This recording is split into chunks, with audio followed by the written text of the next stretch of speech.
This is N. Venkat Kishore, Department of Mechanical Engineering, DBH Institute of Technology, Kavali. The next topic is epicyclic gate train with bevel gates. The bevel gates are used to make a more compact epicyclic system, and they permit a very high speed reduction with few gates. The useful application of the epicyclic gate train with bevel gates is found in Ampere speed reduction gear and differential gear of an automobile. Okay, then now the topic will be go for differential gear of an automobile. As per the syllabus, the differential gears of an automobile is in the topic. So we are discussing the differential gears of an automobile here. The differential gear used in the rear drive of an automobile, the function is to transmit the motion from engine shaft to the rear driving wheels and the rotation of rear wheels at different speeds while automobile is taking a turn. Okay, as we discussed in the instantaneous center of any vehicle, that the automobile is running on a straight path. The rear wheels are driving directly by the engine and the speed of the both wheels are same. But when the automobile is taking a turn, the outer wheels will faster than the inner wheels because of at the time of the outer rear wheels has to cover more distance than the inner rear wheels. This is accomplished by the epicyclic gate train with bevel gates. This is the system of bevel gearing system in the automobile, which is at rear wheels. Here the bevel gear is A, which is A. This is known as a pinion, and which is connected to a propeller shaft, which is driving from the engine shaft, and the gear A drives the gear B, which is known as a crown gear, which rotates freely on the axial T. The two gears C and D are mounted on the two separated parts of P and Q. These gears in turn mesh with the equal pinions E and F, which can be rotated freely on the spindle provided on the arm attached to the gear B.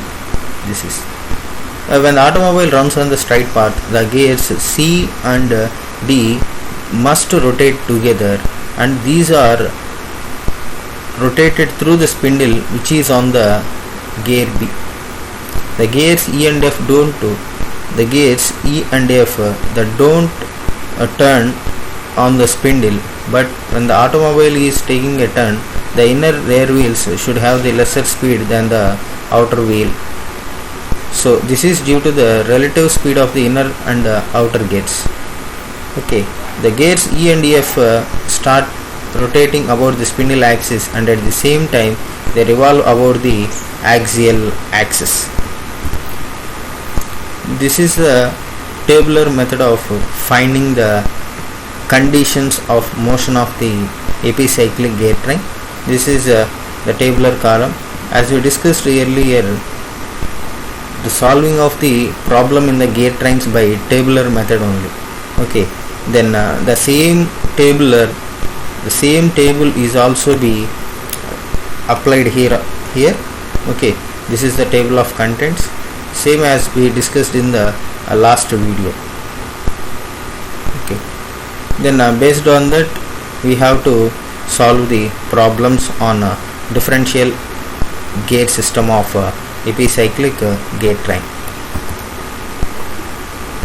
Here there is an example: two bevel gears A and B, which is having a 40 mm teeth and 30 mm teeth, which are rigidly mounted on two coaxial shafts X and Y.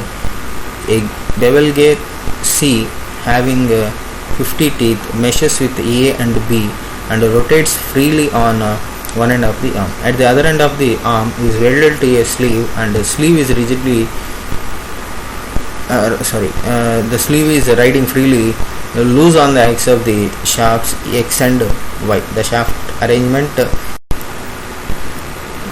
try to solve the number of problems on differential gear trains of a automobile also. Okay, then coming to last topic, torques in epicyclic gear train.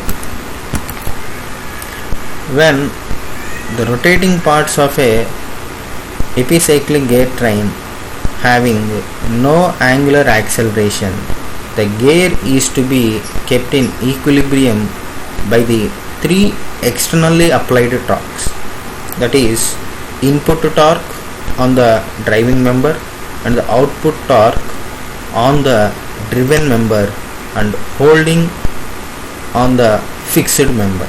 Holding torque on the fixed member.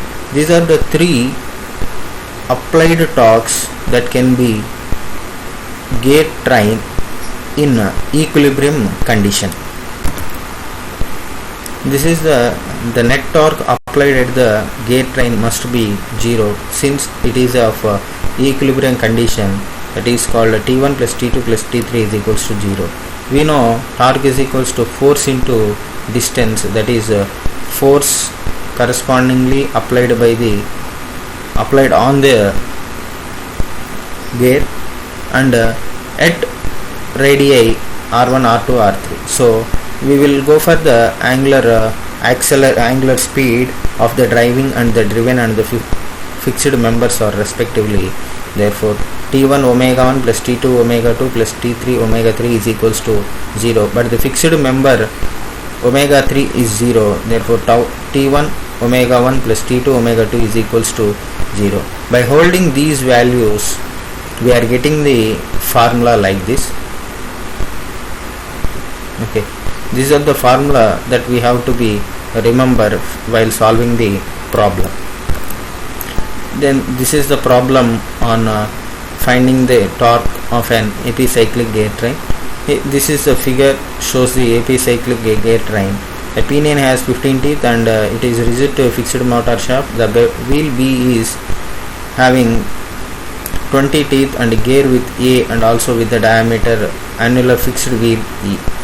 Like that, the gear C measures with the angular wheel D, which is key to the machine shaft.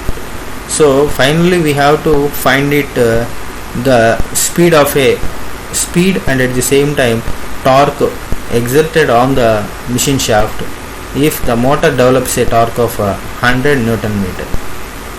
Okay, the motor develops a torque which is 100 Newton meter. Find the torque developed by the machine shaft. So machine shaft is the D, and here the pinion, what in the question said, A is the pinion and B is the wheel. Therefore from the above given data, TA is 15, TB is 20 and TC is 15, NA is equals to 1000. The torque developed by the motor, that is pinion, is 100 Newton meter. This is. Then first of all, let us find out the teeth on the wheels and the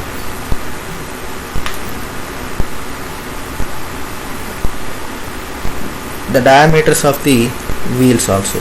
Okay, from the geometry of the figure we know DE is equals to diameter of A plus 2 times of diameter of the B, which is of this. So and DD is equals to DE minus DB minus C. Since the number of teeth are proportional to their pitch circle diameter, therefore we have to get it the formula like this: T is equals to TA plus 2 TB.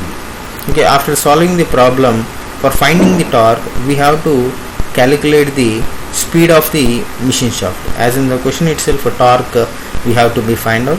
Torque is nothing but the force into distance. Then calculating the speed of the machine shaft as per the table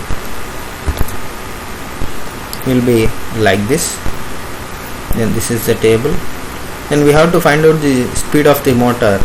that is A, that already given, that is 1000 rpm. Therefore x plus y is equals to 1000